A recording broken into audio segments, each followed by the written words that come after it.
This podcast will take a closer look at Francisque Millet's painting, The Flight from Troy. Look closely at Millet's 17th century oil painting, and you will see a solitary figure darting down the craggy rock face, his cloak billowing behind him. He is surrounded by Arcadian wilderness, and flees from the burning city in the far distance of the painting, which is set against a backdrop of cornflower blue sky. It is likely that the fleeing figure in the landscape is Aeneas, who, in Roman legend, was one of the few to escape from the city of Troy when it was sacked by the Greeks in Virgil's epic poem, the Aeneid.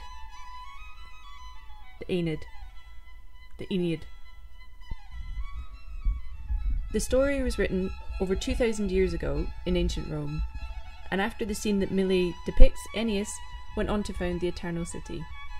However, experts from the Hatton Gallery are questioning whether the subject of Millet's painting does in fact support its title. If the figure in Francisque Millet's The Flight from Troy is Aeneas, you might expect that he would be carrying his aged father, Anchises, on his back, and be painted alongside his young son, who also escaped with him. In Virgil's epic poem, Aeneas fled from Troy with his father and son, but the person in this imagined landscape is very much alone. In an extract from the Aeneid, narrated by an agitated Aeneas, describing the moment he leaves the burning city of Troy.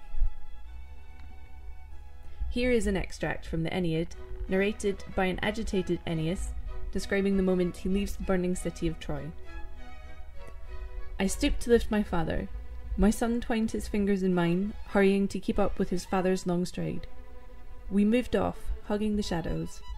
I, who just now had faced the Greek spears, without turning a hair, I was scared by every breeze, alarmed by every sound. So strung up was I with anxiety for my burden and my companion. And now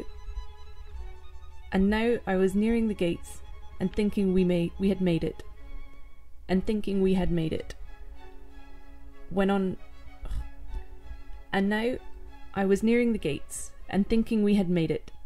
a sudden there came to my ears the sound of many footsteps, or so it seemed. Then peering into the gloom, my father exclaimed, "Run, they're upon us, run, Aeneas." In 17th century Europe, classical Italian culture was very much in vogue. Paintings depicting subjects like the flight from Troy were particularly sought after by buyers from the Netherlands, Britain, and the French court.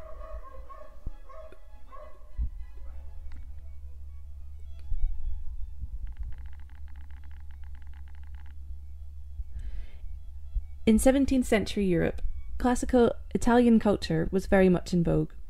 Paintings depicting subjects like the flight from Troy were particularly sought after by buyers from the Netherlands, Britain, and the French court who wanted to own a piece of Italian culture. Millet's classical idealized landscapes were products of his imagination. As a Paris-based artist who never saw Italy with his own eyes, the scene depicted in The Flight from Troy crosses physical borders, reinterprets classical mythology, and relocates cultural heritage in the realm of the imaginary.